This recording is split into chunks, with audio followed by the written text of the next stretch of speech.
On behalf of the Institute for Leadership and Strategic Foresight, welcome to So You Want to Be the Chief, a podcast for leaders. Well, it's an amazing thing that we can meet up after so many decades. I'm going to say almost three. The Chief Master Sergeant retired Steve Burns. We were together in Germany. I was already a chief, an old chief, and he was, I think, a tech sergeant. Tech sergeant and sergeant. master sergeant. Yeah. I remember when we met, the exact day. Do you?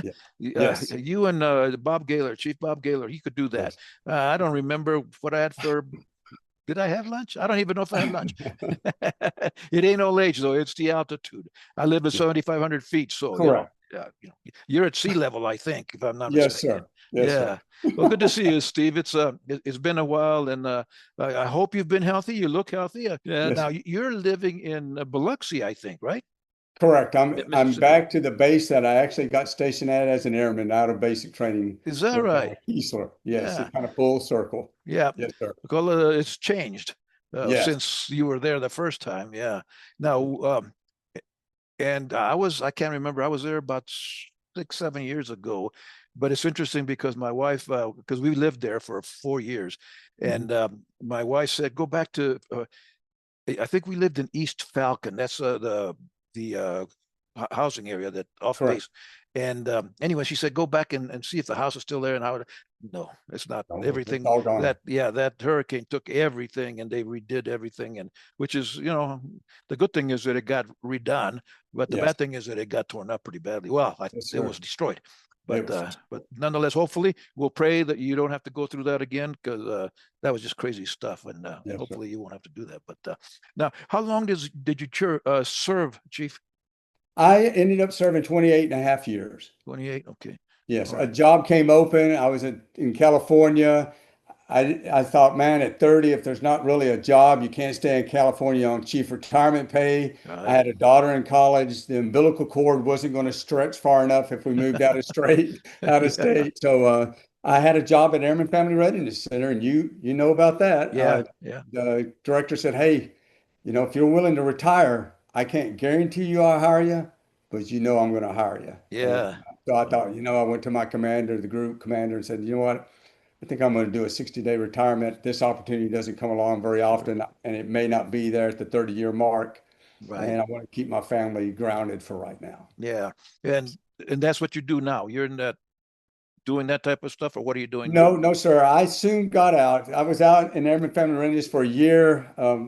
One of the colonels at the hospital said, I want you back in the hospital. We have a job for you. I need you back. It was a risk manager, healthcare risk manager position. A great job, perfectly built for an old chief. You just follow regulations. The guidance is to the T. Yeah. It was perfectly, you need the right demeanor in there, because you're pulling doctors out of practice, concern. So you got to be empathetic and do that in a way that you understand that there's a lot of stress that goes, that's involved for that physician and that provider. Yeah. Yeah. Now, and so how long have you been retired? I retired in 2013. 13. Okay. Yeah. I've been retired. It hadn't been that long. So no, yeah, I've been retired almost, as a matter of fact, I got here 23 years ago yesterday.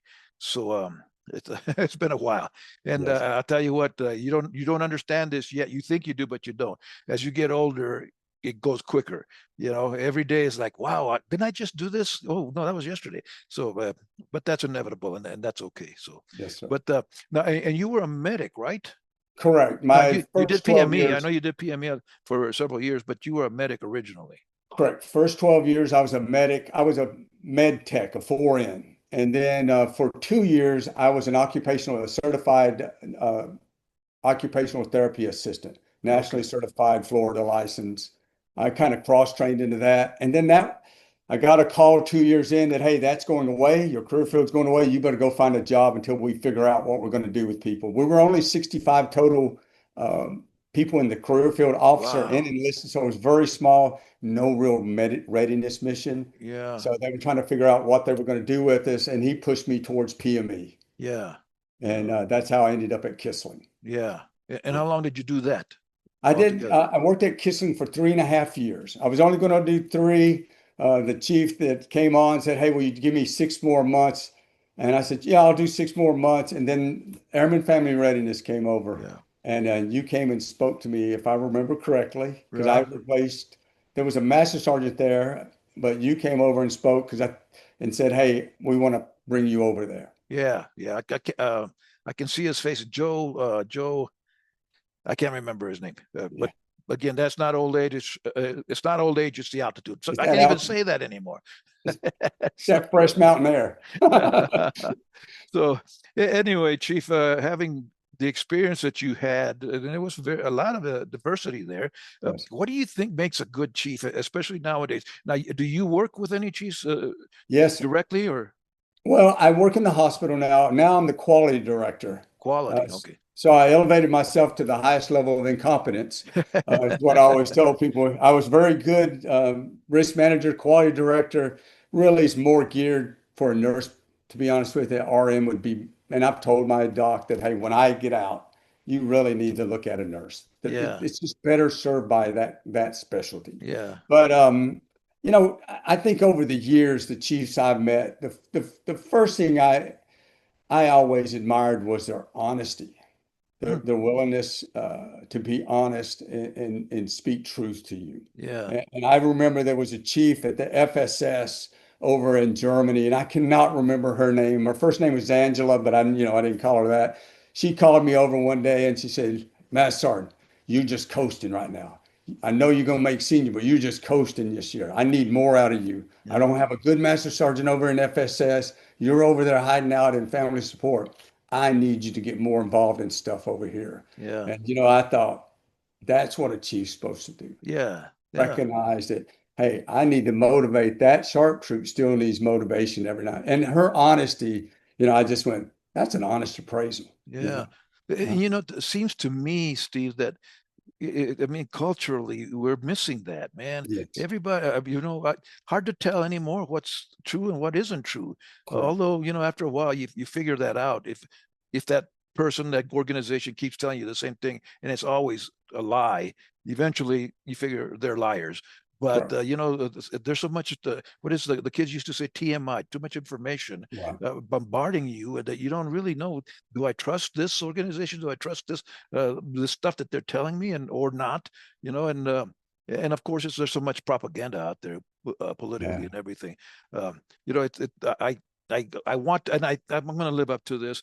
I don't know any chiefs who I couldn't trust. And you're right. Some of them were a little gruff.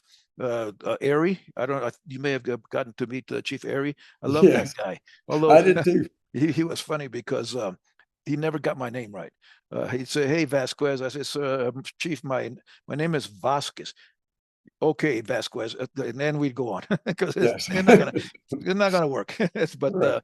But he was kind of he could be a gruff old man, Yes. uh, in a good way though, a positive way, because he would tell you straight up, yes, no, don't do that. That's stupid. And nowadays, I don't know that people do that anymore. And maybe it'll turn around. I'm hoping that it'll turn around because make everything has a cycle, and I think we Yes. were going in the wrong direction where you couldn't say anything to anybody and because you were liable to get what was there's a term Toxic leader. uh, Toxic leader. yeah, toxic, yeah. and and again, especially the chiefs, whether they're retired or on active duty, the young ones, I think we still need to train them up a little bit and convince them, inspire them, mentor them, and to know that it's okay to tell the truth. And there's a right way and a wrong way, And nowadays, I mean, that I won't tell you the story now, but my whole career started at March Air Force Base in 1972 with a staff sergeant sticking his finger in my chest and saying, "Do it or I'll kill you." Well, back then, when I was an airman, things that was said to me as an airman, oh, you could never say today. Yeah, Absolutely. But you know what it didn't do, Chief? It didn't kill us. yeah, There was no real bodily harm. Now, did sometimes you leave go and they could have said that better. yeah, right. And I've done that myself. So that's one thing I've always tried to do is when I had that difficult conversation with someone, I always go back and re-examine, could I have said that better? Yeah, If I wasn't able to diffuse that tense situation, what part did I have that just kept that temperature up too high. Yeah. And I didn't go, hey, let's back off a little bit, Steve. Let's get it calmed back down so we can talk about the problem or the concern and not get it too personal where people Correct. feel attacked. Exactly. Yeah. And you're describing what Stephen Covey used to teach. You know, he always begin with the end in mind. Figure out what it is you're talking about, the issue, the behavior, the thing, and don't make it personal, because if you do, it's over. And you know, and I think we taught that in PME that Yes. that'll happen, and once emotion takes over, it is over. You're not going to communicate at all. You're going to but remember that game, let's you and him fight. That's what's going to happen, and there's no value in that at all.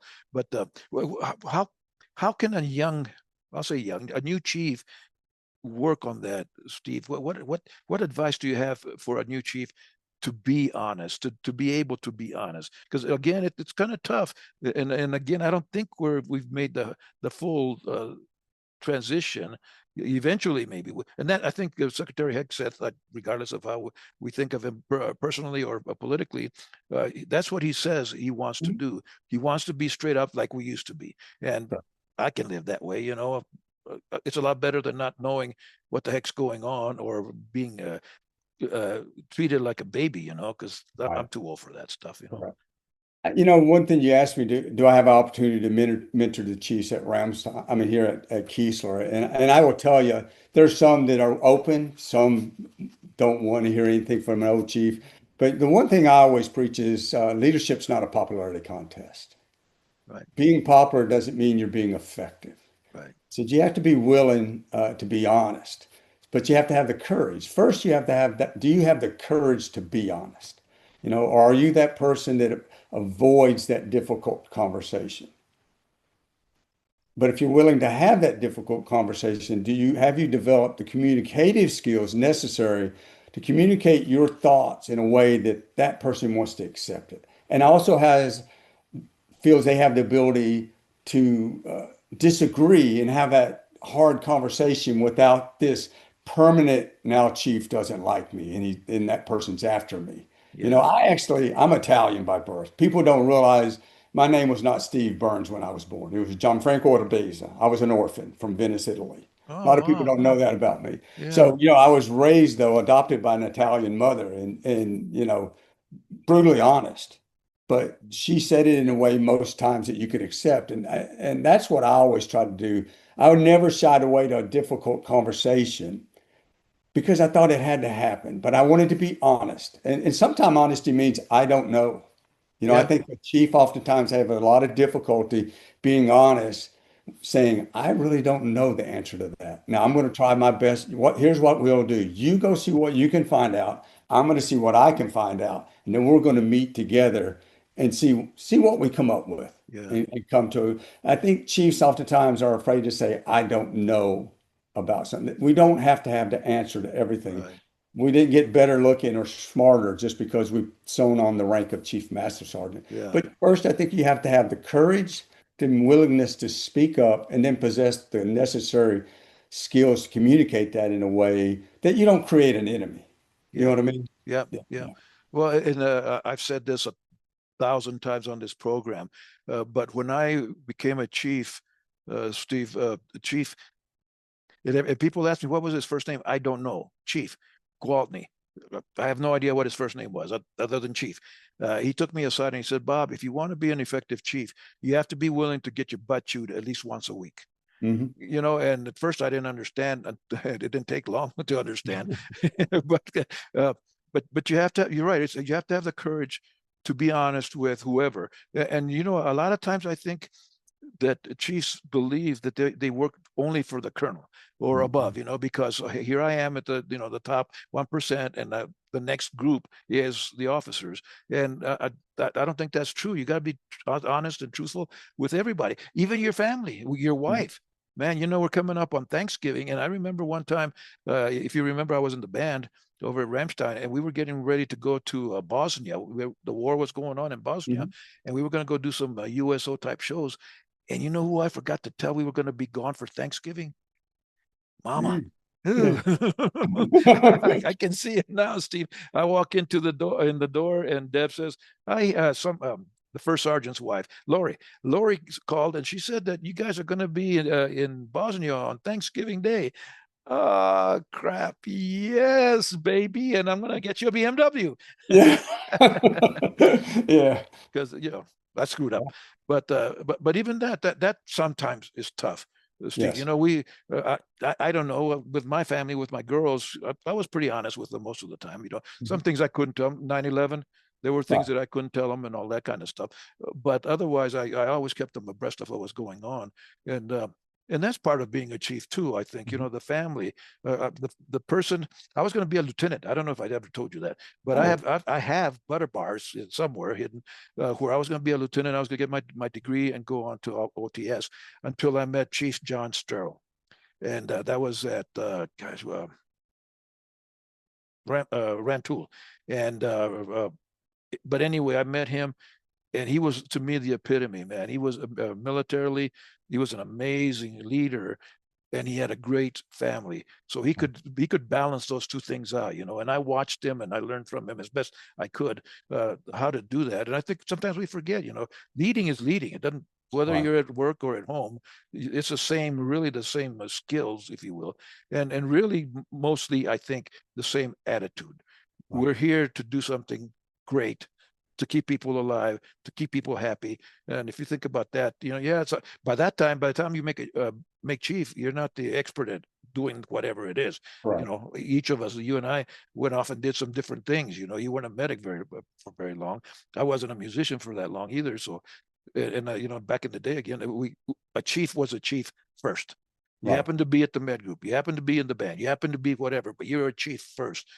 I'm not sure that happens anymore, but I hope it does.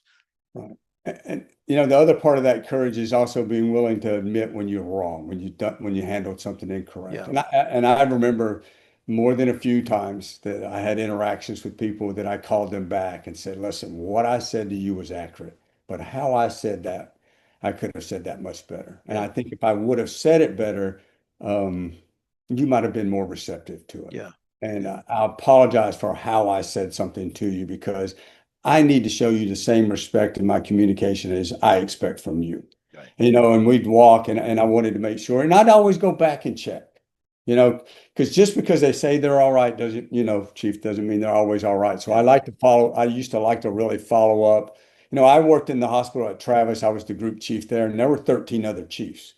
So I wasn't the chief of chiefs. I never felt that way as a group chief. I was just one of 14 total chiefs who happened to work with the group commander for all our airmen. Like you said, we aren't there to work just the commander's issue. We're really there to work the airman's issue, take those back to our commander and say, "Sir, this is what's going good.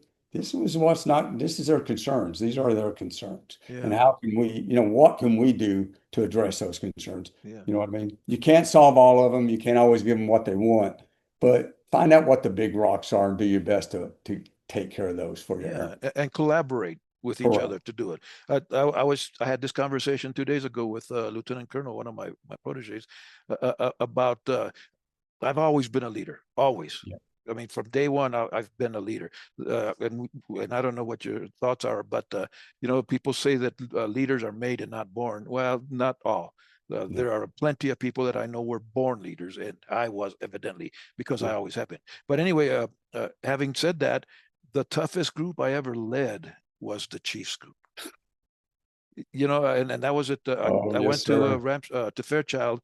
Gosh, as a 19-year chief, and it was a SAC base that we were transitioning to AMC, and it's tough. A lot of stuff happened, and you being a medic, we had a shooting there at the hospital.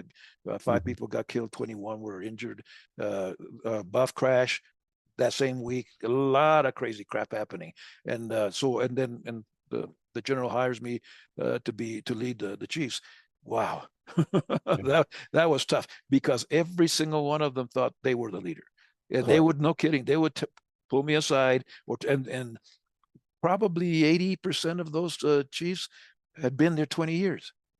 So that was their turf, that, no kidding, that was their turf. And here comes a young whippersnapper taking over. They did not like it at all. But but anyway, but there were 2 or 3 that said, "Hey, Bob, we're in this together. Let's go do it," and we succeeded. But it was tough, man. So as a chief, young, new, whatever, doesn't matter. We do need to be followers when it's time to be followers. Right. Once we get everything done, then we remember we used to say that we'll close the door and cuss and discuss, but when we open the door, we're all going in the same direction. Correct. And whoever the leader is, that's what we're following. So Yes, again, sir. I don't know that happens, but I don't hang out with the chiefs anymore. So and I hardly see them. I see cadets more than anything else. But I think that's important. We need to practice humility. We expect that from our followers. So you be a follower because you're following most of the time anyway. Right. You know, one of the other things as a new chief, is listen more, talk less. You know, sometimes we think we make chief and I'm just automatically, I'm ready to go. And some are. I will tell you that some people, Mike Warner over at Ramstein, Chief Warner, first time I met him, I think he was either a senior or a master sergeant, I don't know. But first time I met him, I said, that guy, he's like Lugo. He just has it. Yeah. Has that charisma, has that leadership characteristic. Now, he could be gruff at times. Me and him had a hard conversation one day, but what I admired about him was he listened. I really thought he was going to go, listen, I understand your concern. I don't care. We're going to do it this way. And that's kind of how I thought the conversation was going. And at the end, he says, you know what, Master Sergeant? He says, I think you're right. He says, I overlooked something. Thank you for bringing that up. Next thing you know, we went that direction. And I went, that guy listens. You know what I mean? And he listens well. And not because he did what I asked, because he could have not done it. And he gave me plenty of opportunity to talk. Because at the end of the day, as you're listening, the responsibility oftentimes falls on you to make a final decision as a chief. And as a young chief, that's why listening is so important. You want to make sure you have all the necessary information needed to make a good, sound decision. Yes. Not an emotional decision. Yeah. And we owe it to the leader, whoever that is, to provide that, to tell them all of this stuff. Because if you keep anything from them, well, it's destructive. That's toxic. I think that's toxic. Yes. Yes. Now, you've made the transition from a chief to civilian. Steve, was that an easy one? How's it worked out for you? Initially, you kind of I thought, well, I'm getting into GS world. I'm going to family readiness. They kind of know the importance of chief. And this is a true story. I get over there at Travis Air Force Base Airman Family Readiness. It was Ray Weaver and myself got hired at the exact same time. We onboarded there. I don't know if you knew Chief Weaver, Ray Weaver. I think so. He was a group chief at the MSG, but I think that was after you had already left. Yeah. But he was a very strong chief. And our first meeting, that one of the GS-11 said, you two need to understand you're not chiefs anymore. You don't have that rank. You're GS-9s. We're GS-11s and 12s. You're not the chiefs anymore. And I went, you're right. I'm Airman Basic Burns on that situational leadership. As far as knowledge level, I said, you're right. I'm Airman Basic Burns. Yeah. And I'm here to take everything in, to learn as much as possible, because I could have been taken aback by it, got irritated, but I thought, how do I diffuse this? And in this pea brain of Kentucky brain I have, and I went, you know what? I'm Airman Basic Burns. You're right. I'm starting out. I'm here to learn. I'm not going to tell you how to do something that I don't know how to do myself. Yeah. Treat me as an Airman Basic. Just treat me with some respect as a human being. Yeah. And it worked beautifully. Yeah. And the more we do that mutually, right, the better things will be. But I tell you, Chief, it was a shock to the system, because I'm not going to lie. I really thought going in, you got this chief experience, you're in Airman Family Readiness, and that's counseling, and that's what we're really. If you're a good chief, you're good at this. That's one skill set you should be very good at. And it was like your experience meant nothing to them. Yeah. You were just beginning as if you knew nothing about anything, which, you just kind of had to swallow your pride and kind of let them. You had, Al Thompson a long time ago. You remember Chief Al Thompson? Yeah. So one day I asked him for some feedback. I was in PME. He was my supervisor.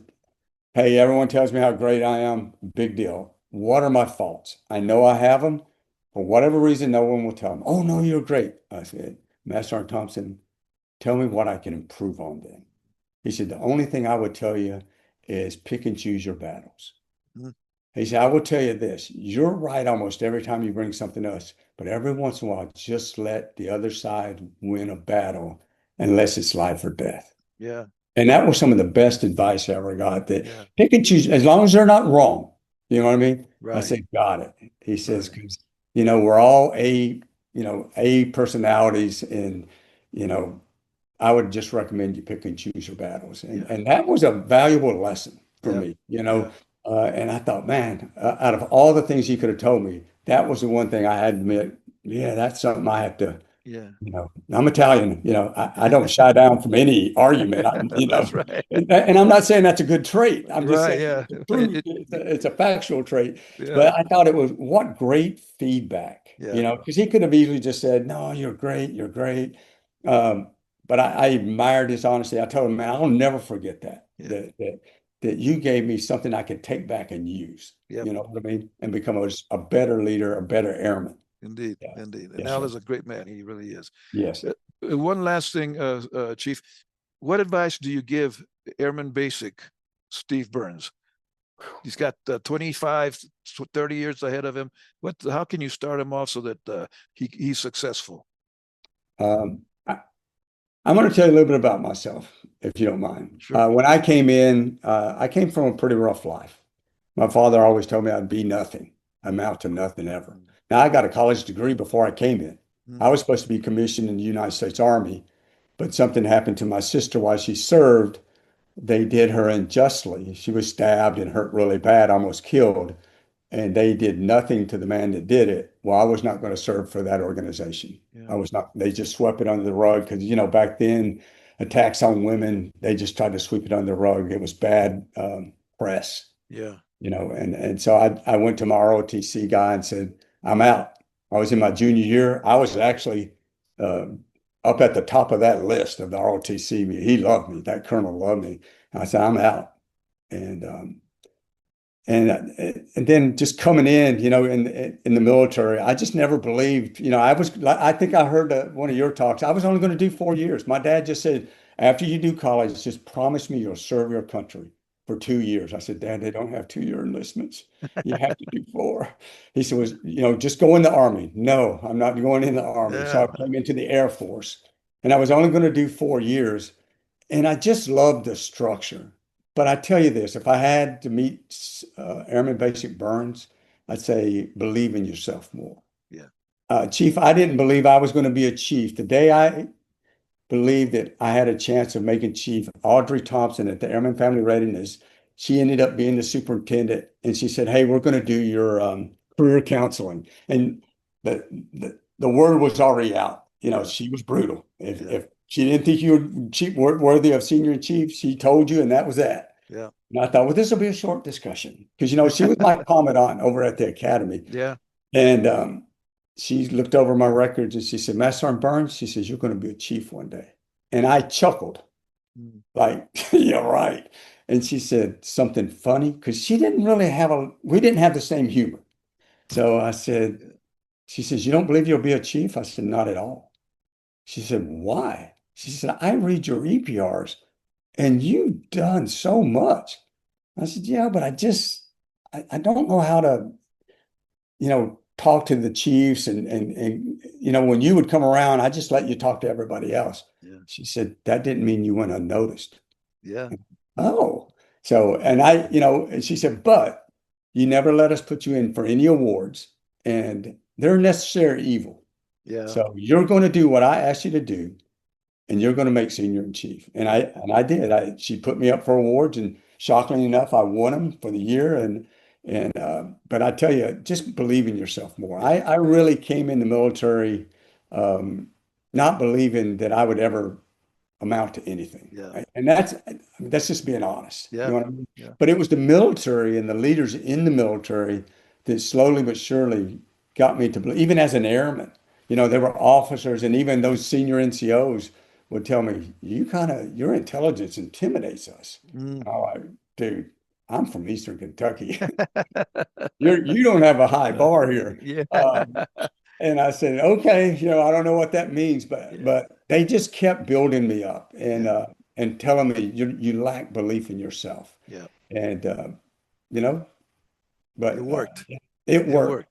Yeah. Yep. And Audrey was, I remember her, she was almost right. She knew you were going to be a chief, but maybe she knew it inside and didn't tell you that you were going to be a great chief. Yeah. Steve, you've been a great chief. You've been a great friend. You're just a great warrior. I wish you the best in everything that you do, because I know you always give your best, and we need more people like you. So keep doing it, man. Don't give up ever, because if you do, I know where Biloxi is, man. I'll find you. Well, I hope you do. That would be awesome. Can I say one thing? Sure. The day I met you, you probably don't remember because you met a bunch of us, but it was Ramstein Air Base. It was the Master Sergeant ceremony when we were going through, coming up stage. And I walked off stage, and you probably told everybody that you're going to be a chief one day. You're going to, keep going. Yeah. But there was just like Lugo and like the others, you had this way about you. And then the more I met you, and the time you came over, and I don't know if you remember, you was going to interview me to be the next AFRC superintendent, because we didn't have somebody, and I was replacing whoever was there. Right. And I just remember sitting there and I was in awe. It's the weirdest thing. I don't get in awe by many people. I'm going to tell you that, Chief. But I was like, this guy, you have that ability to connect. And that would be the last message I have for chiefs. Learn to build bridges. Yeah. Find the people that you don't get along with, that create issues, and find a way to build a bridge with those people, because they're critical in your organization. Yep. You can't keep them on the outside. You can't have this inner circle. You got to build bridges to those people that don't see eye to eye with you, and see how you can come together and work towards a common goal. Yep. Yes, sir. And we are all in this together, whether we like it or not. So absolutely. Steve, thank you very much, man. You take care of yourself and your family. God bless you. And you never know, I may show up for you guys eat crawfish, right? No. I'm from Kentucky. You don't I don't even understand that process. Yeah. Now I do, if we go to a crawfish bowl, I will eat them. Okay. But all right. Well, maybe we'll do that. Yes, sir. Yes, sir. God bless you, brother. God bless you, sir. Take care. Thank you for listening. We hope that you've gained something from this episode that will empower you to become a more effective leader. If you'd like to connect with us, please do so via our website at leadershipandforesight.org. The book So You Want to Be the Chief is available on Amazon.com and on Apple Books. This podcast is powered by the Institute for Leadership and Strategic Foresight.